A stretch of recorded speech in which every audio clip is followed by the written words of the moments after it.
अपने में विराजमान प्रभु को श्रद्धा पूर्वक प्रणाम करें,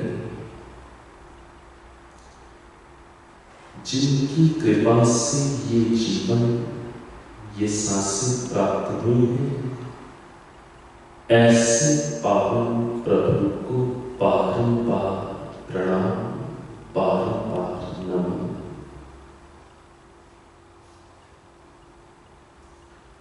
अब आप अपने नेत्र खोल सकते हैं। Now you can open your eyes.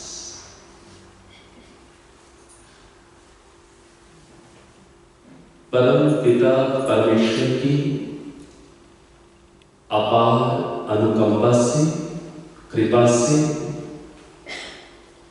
आप सब बहन भाइयों के मध्य में प्रभु की भक्त आप सब आत्माओं के मध्य में मुझे पुनः उपस्थित होने का सौभाग्य मिला। आप सब जिस प्रकार से प्रगतिशील हैं, जिस प्रकार से मिलकर के वैदिक धर्म के कार्य को आगे बढ़ा रहे हैं,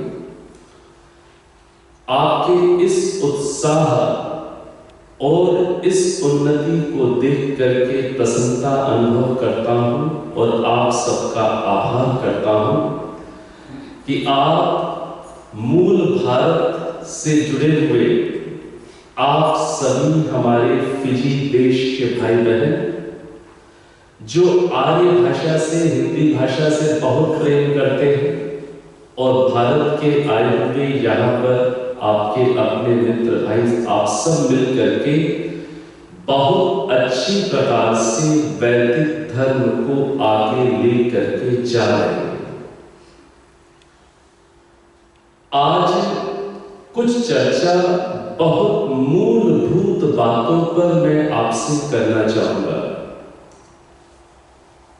आप लोगों ने बहुत सुंदर रीति से यज्ञ किया श्रद्धापूर्वक, तत्पश्चात आप लोगों ने बहुत सुंदर भजन भी प्रस्तुत किए हैं।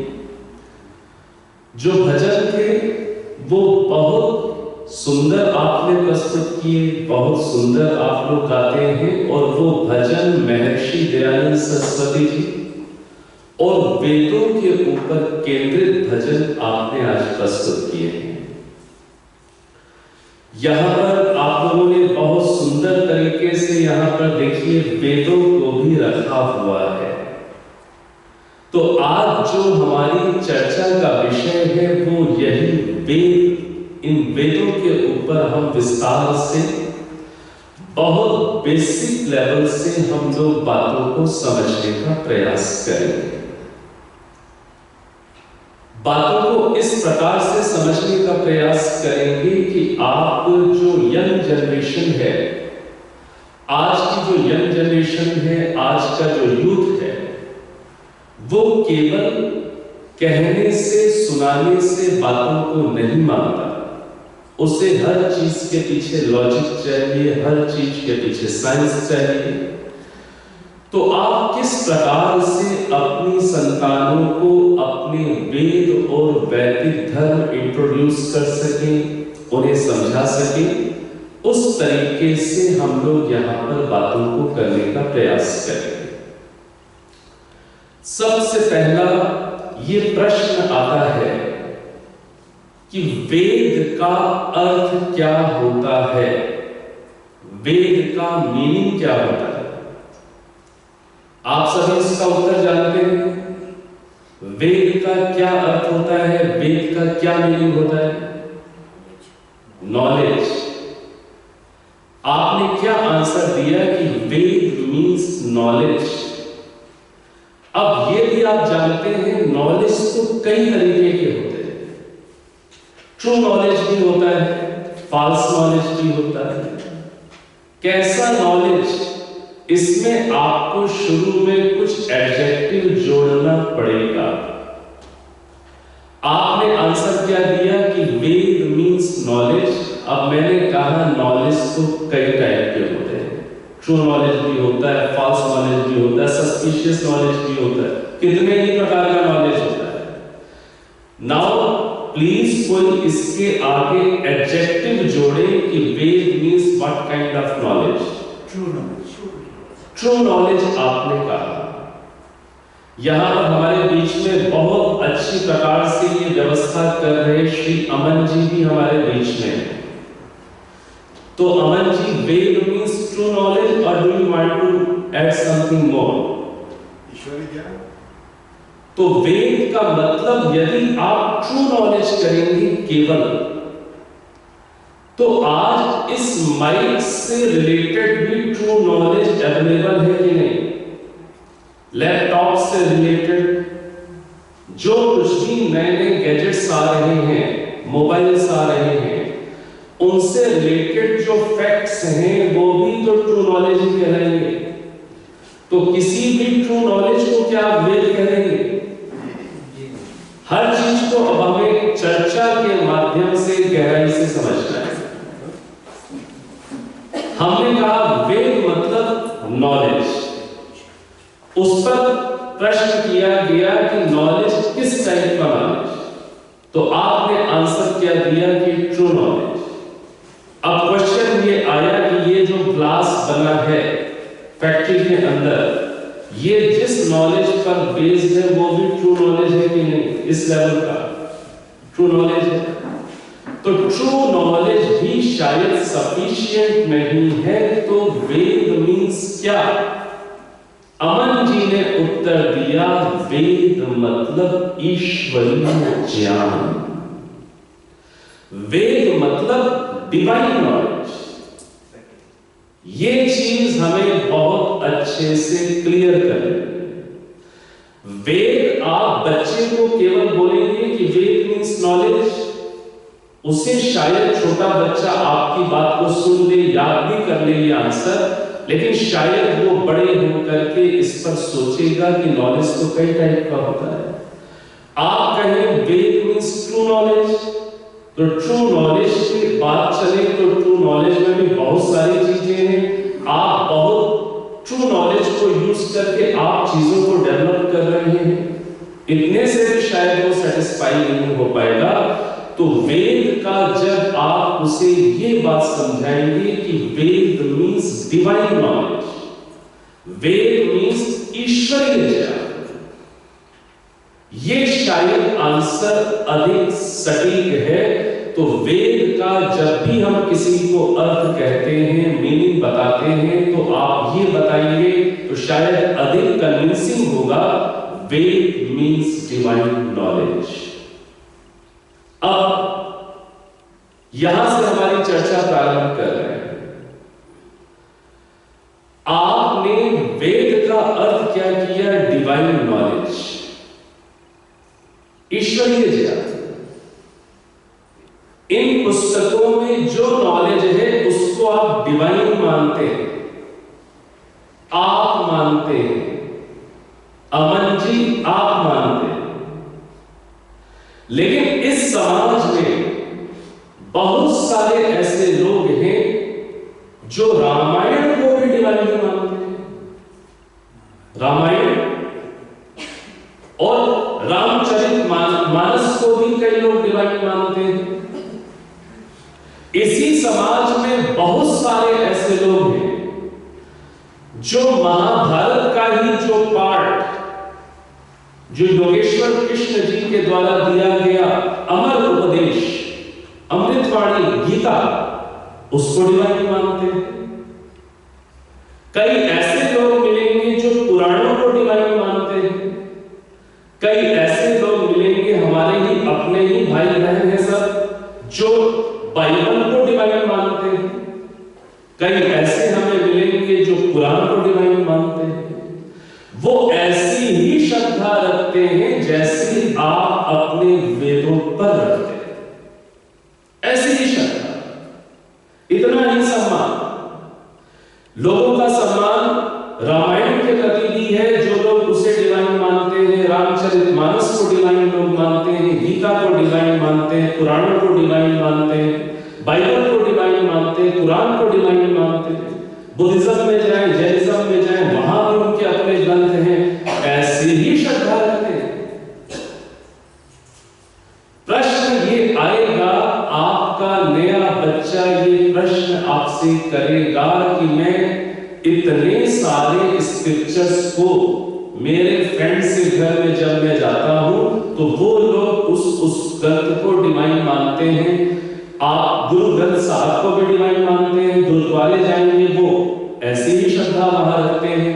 अब जो एक ट्रुथ सीकर है, सत्य का जो खोजी व्यक्ति है, उसके सामने तो बहुत बड़ा क्वेश्चन मार्क आ गया कि मैं कौन से ग्रंथ को डिवाइन मानूं। ये क्वेश्चन आएगा कि नहीं आएगा ट्रुथ सीकर के सामने? आएगा। आप वेद को डिवाइन मानते हैं, आप लोग वेद को डिवाइन मानते हैं या नहीं? हां या ना? आवाज नहीं आ रही। जी हां, आप वेद को डिवाइन मानते हैं तो अब आपके ऊपर एक बहुत बड़ा दायित्व है कि आप वेद को डिवाइन प्रूव करें, क्योंकि आपके कहने से कोई नहीं मानेगा। यह आपका एक स्टेटमेंट है। मैंने क्या किया? मैंने वेद को डिफाइन कैसे किया? Divine knowledge. यह मेरा स्टेटमेंट है। इतना कहने से चीज प्रूव नहीं हो जाती कि वेद डिवाइन। मैंने आपसे कहा दूसरे स्क्रिप्चर्स को भी लोग इतनी ही श्रद्धा से, ऐसी ही भावना से मानते हैं समाज में। अब आप कैसे वेद को लॉजिक के साथ डिवाइन प्रूव करेंगे? अब ये बात क्वींसलैंड आर्य समाज के ऊपर है। और अमन ने सबसे पहले ये आंसर दिया कि वेद मीन्स ईश्वरीय ज्ञान। तो आज का यूथ है, यंग जनरेशन है, अमन कहीं ऐसा ही ना हो कि आप केवल माइल राइट सेट करते रह जाए। आप तो फ्यूचर हैं, आपको इतनी गहराई से बातों को स्वयं समझना है और समझाने के काबिल बनना है, जिससे आप यंग जनरेशन को लॉजिक और रीजनिंग के साथ जोड़ सकें। So now it's up to you Aman. How will you prove that Vedas are divine? This is the question. अभी दूसरे नहीं बोलेंगे, अभी अमन को अवसर दे 1 मिनट सोचने के लिए, क्योंकि उन्होंने सोचा जरूर होगा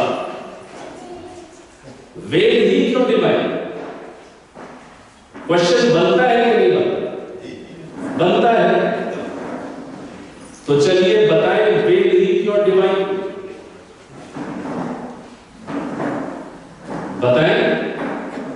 वेद सृष्टि के आदि में आया था, इसीलिए उसमें कोई पीपल या लोकेशन का वर्णन नहीं है। ठीक है।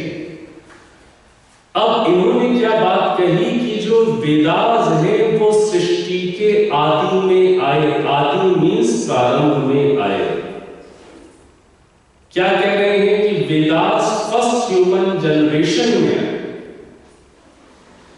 ये आपका एक स्टेटमेंट है। आपने क्या कहा कि जो मेरे ग्रंथ हैं, जिनके ऊपर मुझे फेथ है, क्या बात कही कि वो सृष्टि के प्रारंभ में आए हैं, फर्स्ट ह्यूमन जनरेशन में आए हैं। इस बात को भी हमें प्रूव करना पड़ेगा। इसको भी प्रूव करना पड़ेगा कि नहीं करना पड़ेगा? कि जो वेद हैं वो सृष्टि के प्रारंभ में आने वाले यही वो वेद हैं। सृष्टि के प्रारंभ में परमात्मा ने मनुष्यों को जीने के लिए किस प्रकार से इस सृष्टि में जीना है, किस प्रकार से जीवन के लक्ष्य की ओर आगे बढ़ना है, उसके लिए वैसे ही नॉलेज जरूर दिया होगा जिस प्रकार से जब भी आप कोई इलेक्ट्रॉनिक गैजेट खरीद करके लाते हैं तो आपको भी मैनुअल मिलता है, गाइडलाइंस मिलती हैं, जिसके आधार पर how to use this gadget हमें पता चलता है। तो परमात्मा ने इतनी सुंदर सृष्टि बनाई, इतना ये सब कुछ बनाया, तो हम मनुष्यों को जीना कैसे है, विकास कैसे करना है, हमें लक्ष्य क्या निर्धारित करना है, किस प्रकार से आगे बढ़ना है, निश्चित रूप से परमात्मा ने भी मैनुअल दिया, गाइडलाइंस दी, नॉलेज दिया। तो अब ये जो बात है कि ये सृष्टि के प्रारंभ में आए, इसको कैसे प्रूव करेंगे? इसको भी प्रूव करना पड़ेगा। कहने से कोई नहीं मानेगा। आप ये बात कहेंगे कि ये सृष्टि के प्रारंभ में आए, तो दूसरा बोलेगा भाई इसको प्रूव करो सृष्टि के प्रारंभ में।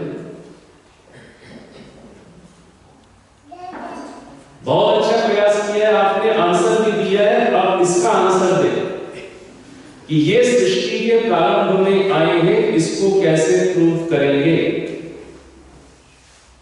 आप आंसर दे चुके हैं, थोड़ा सा प्रश्न को समझ के उस आंसर को बोल दे। ये सृष्टि के प्रारंभ में आए हैं, कैसे प्रूव करेंगे? इसमें कोई पीपल या कोई ठीक है, लोकेशन का वर्णन नहीं, इसमें कोई ह्यूमन हिस्ट्री नहीं। ये कहना चाह रहे हैं हम। क्या कह रहे हैं कि ये सृष्टि की प्रारंभ में फर्स्ट ह्यूमन जनरेशन में आए हैं। जब कोई नॉलेज यानी फर्स्ट ह्यूमन जनरेशन में आया होगा तो उसमें ह्यूमन हिस्ट्री कैसे मिल सकती है? उसमें कंट्रीज की लोकेशन कैसे मिल सकती है? ईश्वर ने तो धरती बनाई, ईश्वर ने भारत, ऑस्ट्रेलिया, ये ईश्वर ने नहीं बनाया, ईश्वर ने धरती बनाई। ये नए नए नाम और देश और बाउंड्रीज तो हम ह्यूमन बीइंग्स ने डेवलप की। तो अमन जी ये कह रहे हैं कि सृष्टि के प्रारंभ में आए हैं, तो इस बात से ये चीज प्रूव हो सकती है क्योंकि इनके अंदर किसी भी प्रकार की ह्यूमन हिस्ट्री नहीं है, मनुष्य का इतिहास नहीं है। और दूसरी चीज, इन्हीं ही देशों के इस प्रकार से नाम नहीं है। इससे ये प्रूव होगा कि ये फर्स्ट ह्यूमन जनरेशन में आए, ऐसा अमन जी कह रहे हैं। अब एक इस पर यदि क्वेश्चन किया जाए कि यदि आज मैं कोई ऐसी किताब लिख दूं जिसमें मैं कोई ह्यूमन हिस्ट्री की बातें ना लिखूं, जिसमें मैं किसी कंट्री का नाम ना लिखूं और केवल ठीक ठीक नॉलेज को मैं लिख दूं, तो क्या आप मेरे द्वारा लिखी गई किताब को डिवाइन मान लेंगे? बात समझ में आ रही है?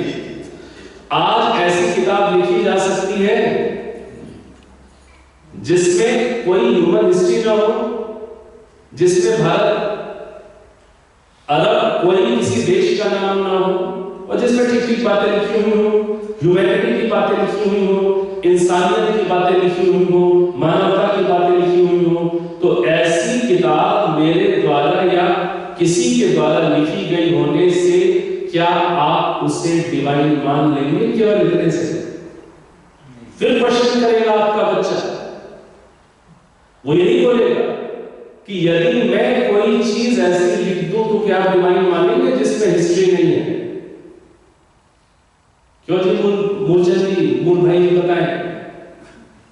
ये जो वेद है वो ईश्वर ने प्रेरित किया है ऋषियों को, और उसके आधार ये आपका स्टेटमेंट है, ये आपका स्टेटमेंट है। आप कहते हैं कि वेद ईश्वर ने प्रेरित किया ऋषियों को, ऐसे ही जो दूसरा व्यक्ति है वो कहता है गीता ही ऐसे प्रेरित की है, तीसरा व्यक्ति बोलता है बाइबल की है, चौथा व्यक्ति बोलता है कुरान की है। इतना केवल स्टेटमेंट देने से तो बात प्रूव नहीं होती। वो बोल रहा है कि मैं बड़ा होऊंगा तो मैं आंसर दूंगा, मुझे बड़ा होने दो अभी, ठीक है? तो अब ये बताइए, आप बिल्कुल ठीक बात बता रहे हैं, लेकिन उस पर ये क्वेश्चन बनता है कि नहीं? अब इसका आंसर दें कि उसमें ह्यूमन हिस्ट्री नहीं है। कई ऐसी किताबें मिल जाएंगी जिनमें ठीक ठीक कई जानकारियां होंगी और किसी प्रकार की हिस्ट्री नहीं होगी, कई किताबें मिल जाएंगी। आपके पास जो हवन की पुस्तक है ना, वो भी मिल जाएगी, उसमें भी कोई ह्यूमन हिस्ट्री शायद नहीं दी हुई। हवन की पुस्तक में कोई ह्यूमन हिस्ट्री दी हुई है? किन्हीं देशों का इतिहास दिया है आपके पास? जो हवन की पुस्तक है, आप जो भजन गाते हैं उसमें कुछ दिया ऐसा? नहीं दिया। एक व्यक्ति बोलेगा अमन जी, फिर तो इसको ही मान लो। अब और बताइए, और बताइए, पीछे भी कुछ बैठे हैं यंग, कुछ लगाइए दिमाग। It should answer all your intellectual queries. अगली चीज क्या आई कि it should answer all your intellectual queries. हर प्रकार की आपकी इंटेलेक्चुअल जो भी क्वेरीज हैं उनका वो आंसर देने वाला होना चाहिए। अब आपके घर में जो आपका एक बच्चा है ना, वही बोलेगा कि आज मुझे लैपटॉप में ये प्रॉब्लम आ गई, आज ये सॉफ्टवेयर मेरा काम नहीं कर रहा। बताइए वेद के कौन से चैप्टर में जाऊं, कौन से वेद में जाऊं जो मेरे इस प्रॉब्लम का जो आज लैपटॉप में मुझे आ रही है उसका आंसर दे देगा? वेद का कोई चैप्टर आपको लैपटॉप में जो प्रॉब्लम आ रही है उसका वो आंसर बता देगा? आप कहां जाते हैं? वेद के पास जाएंगे कि इसके इंजीनियर के पास जाएंगे, डिजाइनर के पास जाएंगे? कहां जाएंगे? मैं आज के यूथ के ओर से बातें कर रहा हूं, इसलिए कृपया माइंड मत करिएगा। आज बच्चा ये आपसे यदि हम कहें कि वो आपकी ऑल काइंड जो भी इंटेलेक्चुअल क्वेरीज हैं सबका आंसर दे देगा, वो बोलेगा दे दो आंसर। लैपटॉप तो इंटेलेक्चुअल क्वेरी नहीं है। लैपटॉप इंटेलेक्चुअल क्वेरी नहीं है। अच्छा, फिर कैसी क्वेरी है? आध्यात्मिक जीवन से संबंधित है। इंटेलेक्चुअल का मतलब होता है which relates to your life। अच्छा, स्पिरिचुअल, ठीक है। अब जैसे ही बोला आपने स्पिरिचुअल, वैसे ही यूथ क्वेश्चन करेगा तो क्या वेद केवल स्पिरिचुअल इंक्वायरीज का ही आंसर देगा? केवल आध्यात्मिक बातों को ही बताएगा वेद? तो अब हर चीज पर क्वेश्चन आ सकते हैं, हर चीज पर क्वेश्चन आ सकते हैं। तो अब इसको समझना है, निश्चित रूप में आप जो बातें कह रहे हैं बिल्कुल ठीक कह रहे हैं। मैं बातों को थोड़ा इसलिए ट्विस्ट कर रहा हूं जिससे आप और मैं मिलकर और गहराई में जा सके। तो जो वेद वेदों में या जो भी नॉलेज फर्स्ट ह्यूमन जनरेशन में आएगा उसमें ह्यूमन हिस्ट्री नहीं होगी, उसमें किसी कंट्री की ज्योग्राफिकल हिस्ट्री नहीं मिलेगी। बिल्कुल ठीक बात। अब इसमें यदि हम ये भी बात कह रहे हैं कि जो फर्स्ट ह्यूमन जनरेशन में नॉलेज आएगा वो जिस लैंग्वेज में आएगा वो लैंग्वेज सबसे एंशिएंट मोस्ट प्रूव होनी चाहिए। ये पॉइंट इसको पकड़िए। वो नॉलेज जिस लैंग्वेज में आएगा वो लैंग्वेज सबसे प्राचीनतम होगी, एंशिएंट मोस्ट होगी।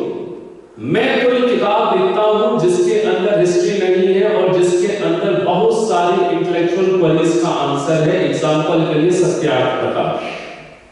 सत्यार्थ प्रकाश कोई छोटी किताब है क्या? आपके हर टाइप की प्राय इंटेलेक्चुअल क्वेरीज को कवर करेगी कि नहीं करेगी? मैक्सिमम कवर कर देती है।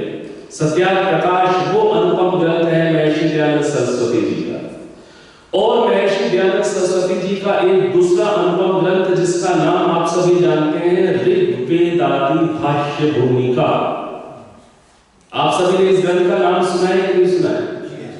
ऋग्वेदादि भाष्य भूमिका और सत्यार्थ प्रकाश ऐसे ग्रंथ हैं कि आपकी इंटेलेक्चुअल क्वेरीज का आंसर करते हैं। अब इस चीज को समझना है, इतने से भी बात नहीं बन पाती है। हमें क्या समझना पड़ेगा कि जो नॉलेज फर्स्ट ह्यूमन जनरेशन में आया है वो जिस लैंग्वेज में आया होगा वो लैंग्वेज सबसे एंशिएंट मोस्ट प्रूव होनी चाहिए। आज मैं लिखूंगा हिंदी में लिखूंगा, आज मैं लिखूंगा इंग्लिश में लिखूंगा, आज मैं लिखूंगा फ्रेंच या किसी लैंग्वेज में।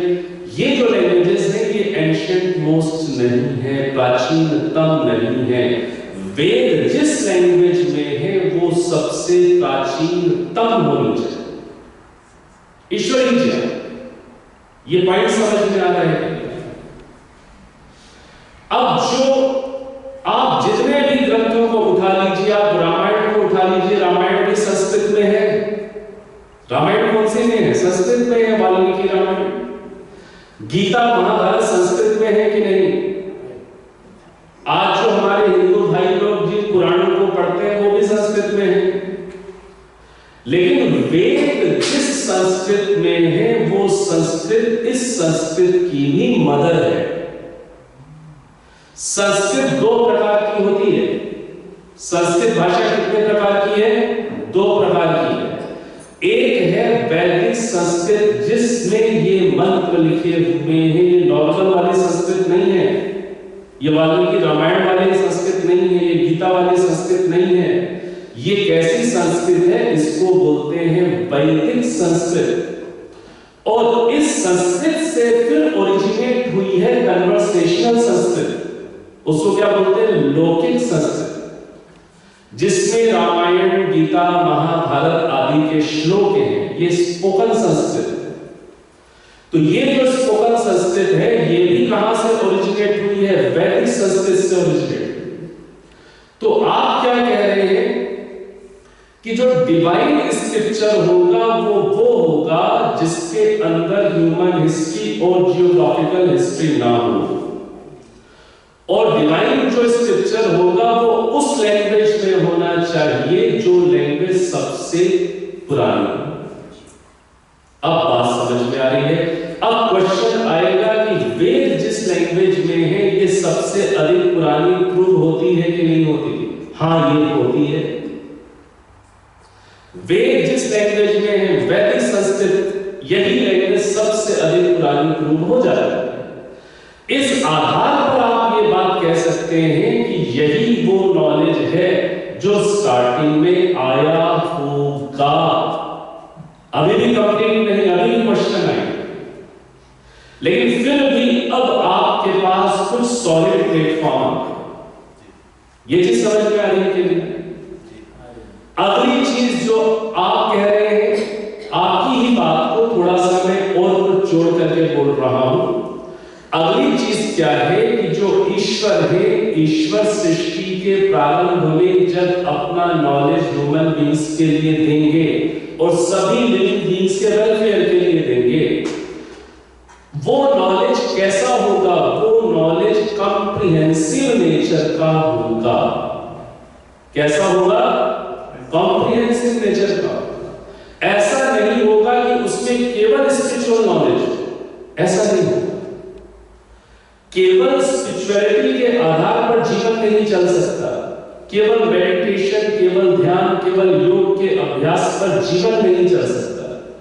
मनुष्य को जीने के लिए उसे क्या खाना है, कैसे उसे चिकित्सा करनी है, क्या मेडिसिन लेनी है, कैसे उसे रोड्स को बनाना है, कैसे उसे भवनों को बनाना है, मकानों को बनाना है, कैसे उसे एयरक्राफ्ट डिजाइन करने हैं, किस प्रकार से उसे मैथमेटिक्स समझनी है, फिजिक्स समझनी है, केमिस्ट्री समझनी है, ये सारी नॉलेज भी जरूरी, इसकी भी आवश्यकता होगी कि नहीं होगी?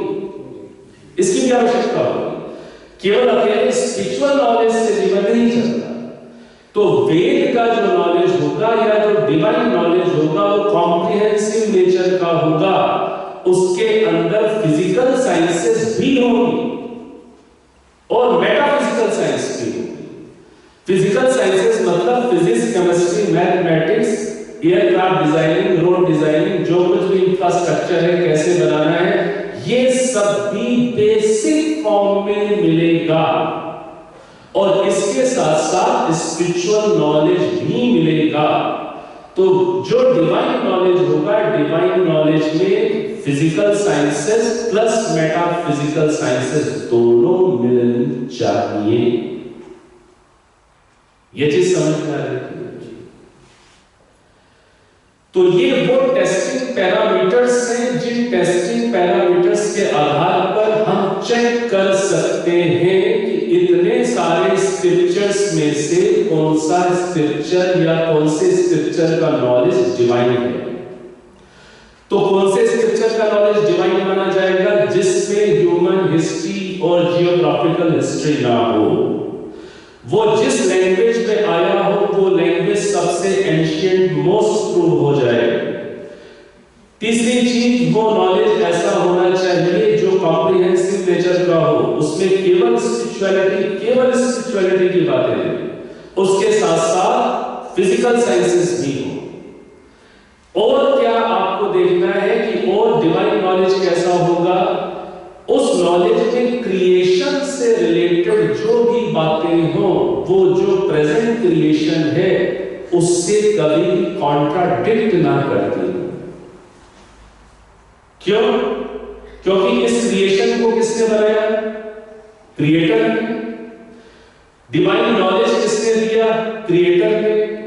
तो उसका जो नॉलेज है और ये जो क्रिएशन है, इसमें किसी प्रकार का कॉन्ट्राडिक्शन नहीं होना चाहिए। इसमें ऐसा नहीं होना चाहिए कि क्रिएशन में तो हम देखते हैं कि सूर्य के चारों ओर पृथ्वी चक्कर लगा रही है।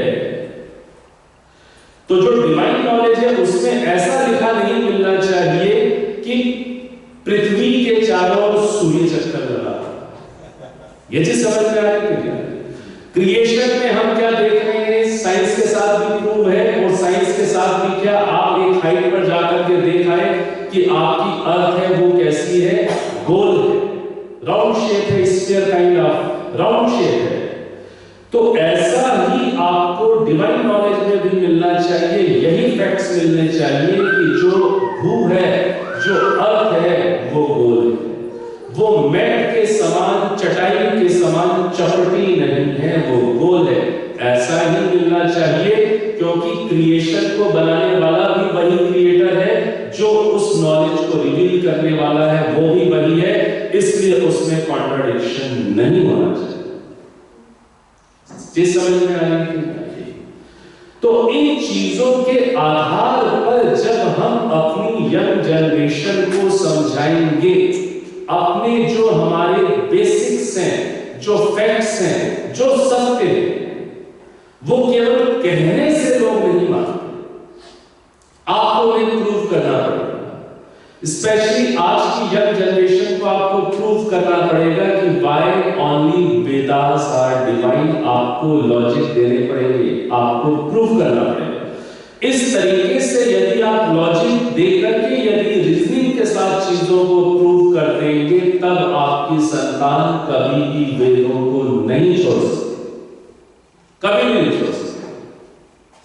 और यदि हमने प्रूव नहीं किया, रीजनिंग नहीं दी, लॉजिक नहीं दिए, कुछ साइंटिफिक चीजों को ऐड नहीं किया, तब यदि उसे क्लैरिटी नहीं है तो हो सकता है वो कहीं दूसरी चीजों पर फेल करने लग जाए। ये बात समझ में आ रही है? आप सभी सुन रहे हैं ना? आप सब ठीक है ना? आवाज आ रही है तो सब ठीक। तो इस रूप से हमें अपनी बातों को बहुत बेसिक्स के साथ क्लियर करना पड़ेगा। तब हमारे बच्चे ऐसे होंगे कि हमारे बच्चे दूसरों को समझा करके दूसरों को वैदिक धर्मी बना देंगे। वो बोल रहा है कि बस मुझे बड़ा होने दो, मैं आ रहा हूं। तब हमारे बच्चे कैसे होंगे? वो प्रोएक्टिव होंगे। वो अपने स्कूल में, अपने कॉलेजेस में वो किसी भी प्रकार के ऐसे डिस्कशन को करने में वो हेजिटेट नहीं करेंगे। वो तो बोलेंगे कि आओ डिस्कशन करें, वेदास वेस्ट कुरान, आओ डिस्कशन करें ना, आओ डिस्कशन करें ना, वेदास वेस्ट बाइबल, आओ डिस्कशन करें ना, प्रूव करें कौन सी चीज डिवाइन है, आओ ना टेबल डिस्कशन। ये उनके अंदर हिम्मत होगी। जब ये हिम्मत लेकर के हमारा बच्चा यूनिवर्सिटी में जा रहा होगा, स्कूल में पढ़ रहा होगा, तो वो क्यों नहीं अपने तरीके से अपने फ्रेंड्स को इन्फ्लुएंस कर पाएगा, उन्हें कन्विंस कर पाएगा और उन्हें बैक टू वेदास, वेदों की ओर लेकर के आएगा। बात समझ में आ रही है सभी को? तो ये कुछ बातें मैंने आपके समक्ष रखी है। समय के अनुसार हमारा समय 7 बजे तक का निर्धारित है। अब थोड़ा सा मैं क्वेश्चन आंसर सेशंस के लिए टाइम मैं छोड़ रहा हूं। जितनी बातों को मैंने आपके सामने रखा है, इस पर आपका कोई क्वेश्चन हो तो आप अवश्य पूछें। आपका कोई क्वेश्चन? संस्कृत ही, वैदिक संस्कृत ही सबसे प्राचीन है, इसको कैसे प्रूव करेंगे? What is the argument in support of this argument that वैदिक संस्कृत इज द ओल्डेस्ट? बिल्कुल, बहुत अच्छा क्वेश्चन है। क्या क्वेश्चन आया कि वैदिक संस्कृत ही सबसे अधिक प्राचीन है, ये कैसे प्रूव करें? अच्छा क्वेश्चन। सभी अच्छे क्वेश्चंस को वेलकम करना चाहिए। अब इसके लिए हमें कहां जाना पड़ेगा? जितनी भी उपलब्ध हिस्ट्री है उसको आप देखिए। जितनी भी उपलब्ध हिस्ट्री जिस भी लैंग्वेज में, जिस भी कल्चर में है, उस हिस्ट्री को देखिए और उस हिस्ट्री में जो लैंग्वेजेस यूज हैं और उस हिस्ट्री में जो बातें हैं, उस कल्चर में जो लैंग्वेज यूज हो रही है और उनकी हिस्ट्री में जो बातें आ रही है, उसको आप चेक करें। आप क्या देखते हैं? हम इसको एक एक करके समझते हैं। हम चलते हैं रामायण काल में। कहां चलते हैं? रामायण काल। रामायण काल में भगवान श्री राम बचपन में गुरुकुल में अध्ययन करने गए थे कि नहीं गए थे? रामायण काल को आप याद करिए। क्या हमारे भगवान श्री राम गुरुकुल में अध्ययन करने के लिए गए थे? जी हाँ। कौन से ऋषियों के पास वो अध्ययन करने गए थे? नाम बताइए।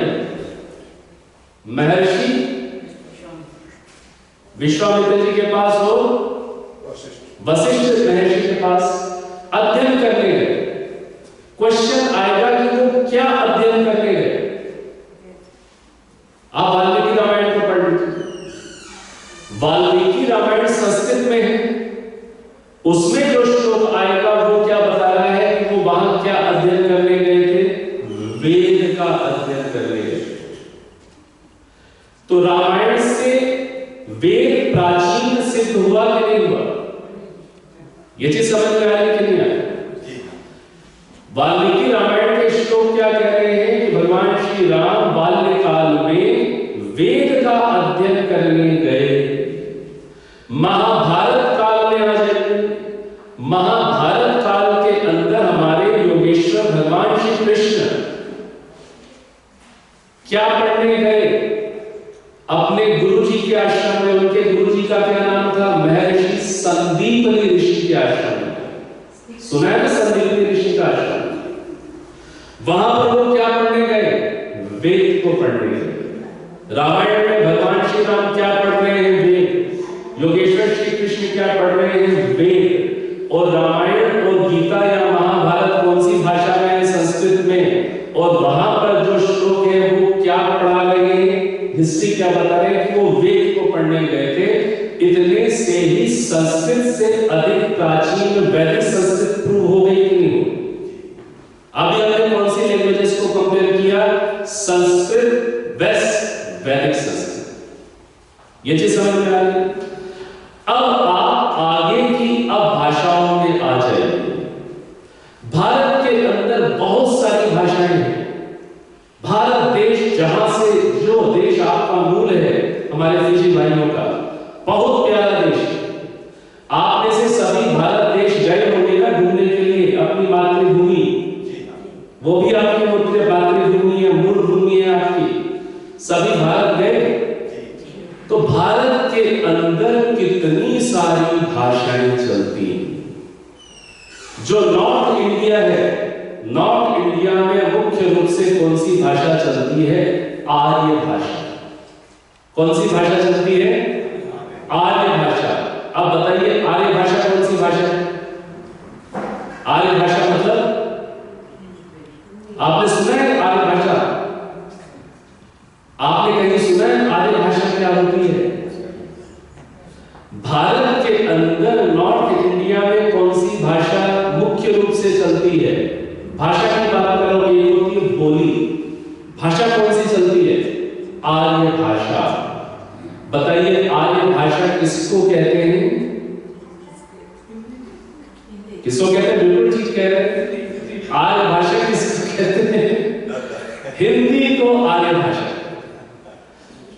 हम लोग इतना हिंदू, हिंदुस्तान, हिंदी, उसमें इतना रंग गए कि अपने मुख्य शब्दों को ही भूल गए। आप अपने वेदों को देखेंगे, अपने पुराने ग्रंथों को देखेंगे, वाल्मीकि रामायण को देखेंगे, महाभारत को देखेंगे, गीता को देखेंगे, आपको कहीं पर भी आपको हिंदू शब्द नहीं मिलेगा, हिंदी शब्द नहीं मिलेगा। कौन सा शब्द मिलेगा वहां पर? आर्य। कौन सा शब्द मिलेगा वहां पर? अरे आवाज आनी चाहिए। कौन सा शब्द मिलेगा वहां पर? आर्य। जिसको लेकर महर्षि ज्ञान सरस्वती जी ने आर्य समाज। तो जो वास्तविक नाम है वो है आर्य भाषा। लेकिन आज लोगों को कई बार यही नहीं पता चलता कि ये आर्य भाषा कौन सी नई भाषा है। तो हिंदी का वास्तविक नाम क्या है? आर्य भाषा। तो नॉर्थ इंडिया में आप जाएंगे तो वहां पर आपको आर्य भाषा मिलेगी, अर्थात हिंदी ही मुख्य रूप से मिलेगी। आप थोड़ा सा ग्राम क्षेत्र के आधार पर उसकी टोन, कहने का ढंग, ये सब अलग हो जाता है। अब आप चलिए थोड़ा सा साउथ इंडिया में चले, दक्षिण भारत में चले। दक्षिण भारत में कौन सी भाषाएं मिलती है आपको? तेलुगु भाषा मिलती है आपको, कन्नड़ भाषा मिलती है आपको, तमिल भाषा मिलती है आपको, मलयालम भाषा मिलती है। आप सब थोड़ा तो इतना सुनते ही भारत के बारे में। अब ये जितनी भी ये जो भाषाएं हैं, तेलुगु है, कन्नड़ है, मलयालम है, तमिल है, इन सारी भाषाओं के अंदर आपको संस्कृत के बहुत सारे शब्द मिलते हैं। किसके शब्द मिलते हैं? संस्कृत के। और थोड़ा सा आप इधर भी आ जाए, मुंबई की ओर चले जाए, महाराष्ट्र में चले जाए, गुजरात में चले जाए, थोड़ा सा वेस्ट इंडिया पर आ जाए, यहां पर भी आपको क्या मिलते हैं? इन भाषाओं में, गुजराती में, मराठी में, संस्कृत भाषा के शब्द मिलेंगे। उधर साउथ में आप चले गए हैं, तेलुगु, तमिल, कन्नड़, मलयालम, तमिल आदि में, वहां संस्कृत भाषा के बहुत शब्द मिलते हैं। अब इन भाषाओं में संस्कृत भाषा के शब्द मिल रहे हैं, लेकिन संस्कृत भाषा में तमिल भाषा का एक भी शब्द नहीं मिलेगा। संस्कृत भाषा कन्नड़ संस्कृत भाषा में नहीं मिलेगी।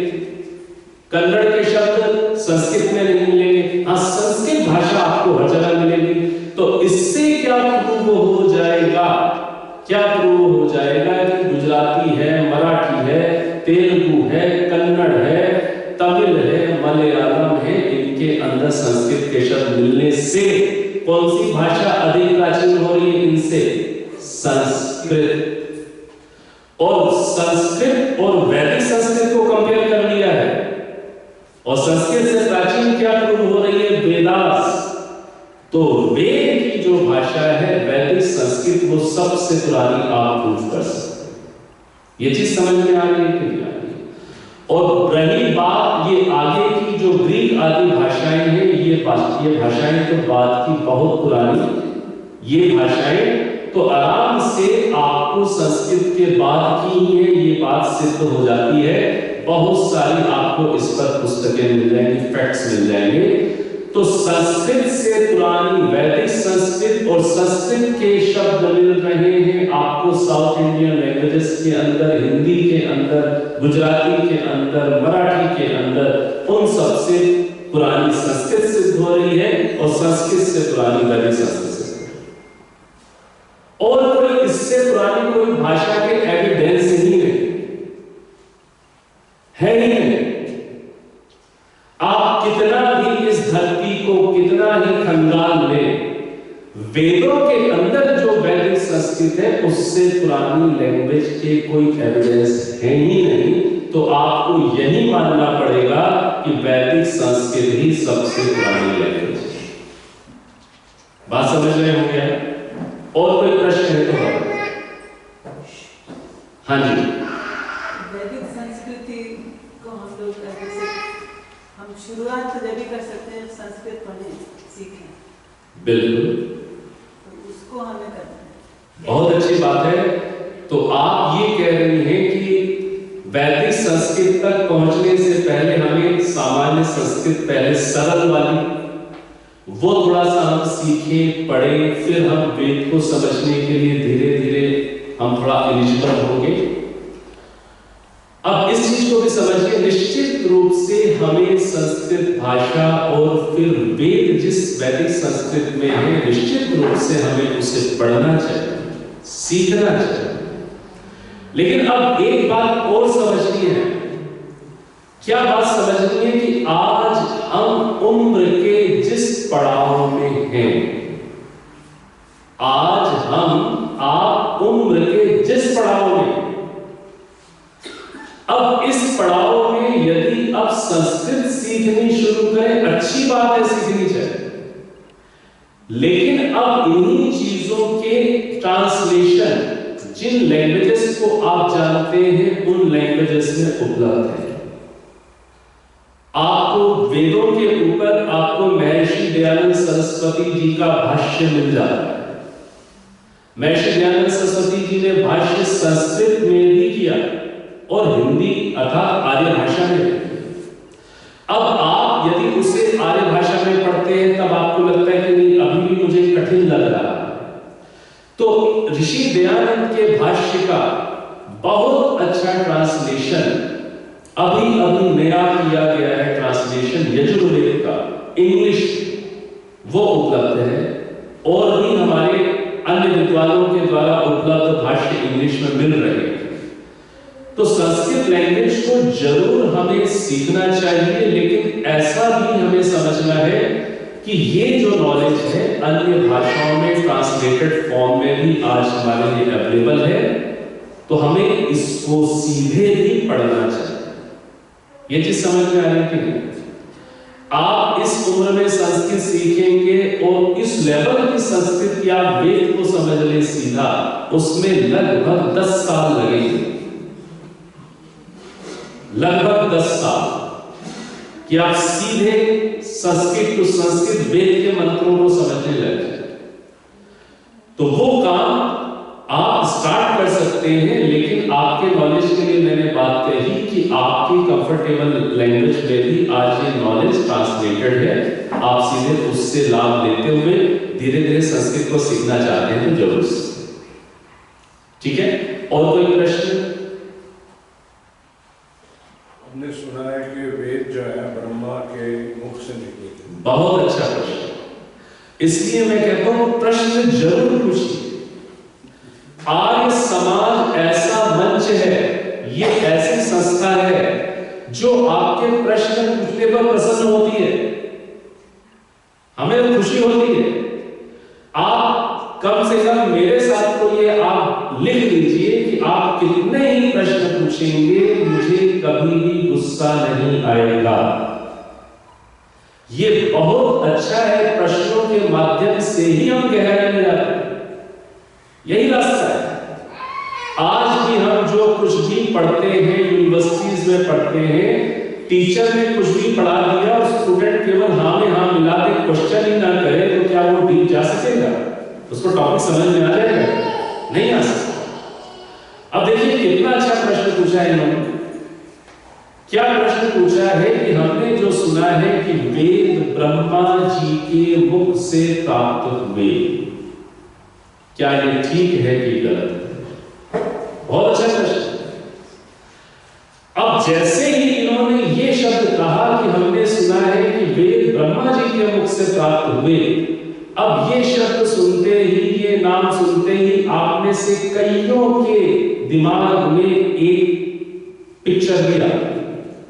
और क्या पिक्चर आ गई कि एक ब्रह्मा जी है, दाढ़ी मूंछ वाले, सफेद, और उनके 4 मुख हैं। 4 मुख वाले ब्रह्मा जी की फोटो देखी है कि नहीं देखी? देखी है ना? अब ये प्रश्न आ गया कि भाई कोई हिस्ट्री में शायद 4 मुख वाले कोई ऐसे ऋषि मुनि हुए हो जिनके पास ये सामर्थ्य हो कि उनके 4 मुख हैं। सुना है रावण के 10 सिर थे। अरे जब 10 सिर वाला रावण मान लिया तो 4 मुख वाले ब्रह्मा जी मानने में क्या दिक्कत है? तो आदमी ने सोचा कि ऐसे कोई हुए होंगे जिनके 4 मुख हैं, आगे पीछे चारों दिशा में, उन्होंने वेदों का उपदेश किया। अच्छा प्रश्न है ये। प्रश्न आएगा नहीं आएगा? आएगा नहीं, किसी के भी अंदर ये प्रश्न है। अब इसको समझना, क्या चीज समझनी है? ईश्वर ने सृष्टि के प्रारंभ में ईश्वर अपना डिवाइन नॉलेज देंगे। इस पर भी प्रश्न आ सकता है कि सृष्टि के प्रारंभ में ही क्यों माने अपना डिवाइन नॉलेज देंगे? समझ ये भी कोई व्यक्ति प्रश्न पूछ सकता है आपसे कि सृष्टि के प्रारंभ में ही ईश्वर अपना डिवाइन नॉलेज देंगे, ऐसा क्यों माने? ये आपको समझाना भी आना चाहिए। इसलिए ऐसा माने कि यदि आप ऐसा मानेंगे कि सृष्टि के बीच में कभी ईश्वर ने अपना नॉलेज दिया, तो जिस समय सृष्टि के बीच में अपना ईश्वर ने नॉलेज दिया, उस समय से पहले जितनी भी ह्यूमन जनरेशंस थी वो ईश्वरीय नॉलेज से डिप्राइव ऑफ हो जाएंगी कि नहीं हो जाएंगी? वंचित हो जाएंगी कि नहीं हो जाएंगी? हो जाएंगे। तो ईश्वर बाय नेचर कैसे हैं? वो तो उनकी तो सभी संतानें हैं। ऐसा क्यों करेंगे कि एक लंबे काल के बाद बीच में कभी अपना नॉलेज दे और पहले वाले सारे ही वंचित हो गए? ऐसा अन्याय उनके साथ क्यों करेंगे? क्या वो उनकी संतानें नहीं है? तो ईश्वरीय जो नॉलेज आएगा वो ये बिल्कुल लिखी हुई बात है। ईश्वरीय जो नॉलेज आता है वो सृष्टि के प्रारंभ में ही आएगा, फर्स्ट ह्यूमन जनरेशन में ही आएगा, जिससे कि वो नॉलेज जनरेशन बाय जनरेशन आगे से आगे फ्लो होता हुआ मनुष्य मात्र के लिए अवेलेबल होता है। अब आपको समझाना है। अब इस चीज को समझना है। क्या बात समझनी है? ईश्वर ने तो सृष्टि के प्रारंभ में नॉलेज दिया। वो नॉलेज किनको दिया? 4 ऋषियों को दिया। उन 4 ऋषियों के नाम क्या है? वो आप लोगों में से कई लोग जानते हैं। वो नाम क्या है? क्या नाम है बताइए? सनत। आप कोशिश तो कर रहे हैं, बोलिए ना। कोशिश करने में क्या डर है? आपको क्या नाम याद आ रहा है? सनक। और कोई बताए ईश्वर ने किन 4 ऋषियों के हृदय में के प्रारंभ में दिया, वो याद कर रहे हैं, वो कुछ सनक सनक कुछ ऐसा भी बोल रहे हैं। और कोई बताए, बताइए। अग्नि वायु तो ये आंसर है सबका जी, इसको याद करें। ईश्वर ने सृष्टि के प्रारंभ में 4 ऋषियों के हृदय में अपना ज्ञान दिया। उन 4 ऋषियों के नाम क्या है? सभी बोलिए। अग्नि ऋषि, दूसरा है वायु ऋषि, तीसरे हैं आदित्य ऋषि, और चौथे हैं अंगिरा ऋषि। अंगिरा ऋषि, अंगिरा, अंगिरा, अंगिरा। तो सभी बोलिए। अग्नि ऋषि, वायु ऋषि, आदित्य ऋषि, अंगिरा ऋषि। इन 4 ऋषियों के हृदय में परमात्मा ने 4 वेदों का ज्ञान दिया। उन 4 वेदों के नाम सीक्वेंस में बोल दीजिए। बोलिए। ऋग्वेद, यजुर्वेद, सामवेद, अथर्ववेद। इसी सीक्वेंस में हमें याद रखना है। 4 वेदों के नाम इसी सीक्वेंस में और 4 ऋषियों के नाम इसी सीक्वेंस में। अभी केवल इतनी बात करके अभी इसको समाप्त करूंगा मैं। ब्रह्मा जी वाला उत्तर बहुत प्यारा उत्तर है, कल जरूर आइएगा, वहां से शुरू करेंगे वेद के बारे में और बातें समझना। तो 4 वेदों के नाम ऋग्वेद, यजुर्वेद, सामवेद, अथर्ववेद। 4 ऋषियों के नाम अग्नि ऋषि, वायु ऋषि, आदित्य ऋषि, अंगिरा ऋषि। इसी सीक्वेंस में जब आपको नाम याद होंगे, तब आपसे कोई पूछेगा कि ऋग्वेद का ज्ञान कौन से ऋषि को दिया, जल्दी से बताएं। अग्नि। यदि आपको सीक्वेंस में याद है तो बता पाएंगे। यदि आपसे पूछा जाए कि यजुर्वेद का ज्ञान कौन से ऋषि को दिया परमात्मा ने, वायु। यदि पूछा जाए सामवेद का ज्ञान कौन से ऋषि को दिया, आदित्य। और अथर्ववेद का ज्ञान कौन से ऋषि को दिया, अंगिरा। इसलिए आप इन्हें सीक्वेंस में ही याद करिएगा। और सीक्वेंस में यदि आपको याद होगा तभी तो आप अपने घर में अपने बच्चों को याद करा पाएंगे। मतलब एक-एक करके दिया था या सबको इकट्ठे दिया? बहुत सारे प्रश्न हैं, कल इन प्रश्नों पर आगे चर्चा करेंगे। बहुत अच्छी बात है, ये प्रश्नों के माध्यम से हमें चीजें बेसिक लेवल पर क्लियर होती है। बहुत अच्छा प्रश्न आया कि ये 4 वेदों का ज्ञान एक एक करके दिया कि एक साथ दिया। प्रश्न है, अच्छा प्रश्न है। अब इस तरीके के सारे प्रश्नों का वैसे समाधान कहां पर है, मैं भी आपको जो बातें बताता हूं या बताऊंगा। कौन सी पुस्तक से आपको समाधान मिलता है? सत्यार्थ प्रकाश। क्या नाम है पुस्तक का? और सत्यार्थ प्रकाश का इंग्लिश में नाम क्या है? Light of truth. Satyarth Prakash का 7th, 8th और 9th चैप्टर बहुत अच्छे से हमें पढ़ना है। कौन कौन से चैप्टर्स बहुत अच्छे से पढ़ने हैं? 7th, 8th और 9th। इन चैप्टर्स को यदि आप बहुत अच्छे से पढ़ लेंगे तो ये सारे प्रश्न के समाधान इतने अच्छे से हो जाएंगे कि आपके अंदर उत्साह आएगा कि मैं दूसरों को सत्य सिखाना शुरू करूं। ठीक है, तो हम लोग अब इस चर्चा को आगे बढ़ाएंगे। तो आप सबका स्वागत है। इसी प्रकार से हम लोग मिल करके इस विषय को गहराई से समझेंगे। आप बहुत धैर्य के साथ यहाँ पर हैं और बहुत उत्साहपूर्वक पार्टिसिपेट कर रहे हैं, क्वेश्चंस भी पूछ रहे हैं। इसके लिए आप सबका बहुत बहुत धन्यवाद। ओ है जी, 4 ऋषि आए क्या? 4 ऋषि आए कहां से? प्रश्न ही प्रश्न, प्रश्न ही प्रश्न है। और इन सारे प्रश्नों का समाधान देने के लिए आर्य समाज है। और ये 4 ही क्यों? प्रश्न तो इस पर भी है, क्यों नहीं, तो क्यों नहीं, आएगा प्रश्न कि नहीं आएगा? आर्य समाज वो मंच है जो हमें इन सारे प्रश्नों का समाधान करता है और वो वेलकम करता है कि हम प्रश्नों को पूछें। धर्म का क्षेत्र, अध्यात्म का क्षेत्र भी प्रश्नोत्तर के माध्यम से ही प्रारंभ होता है। ठीक है, आप सबका पुनः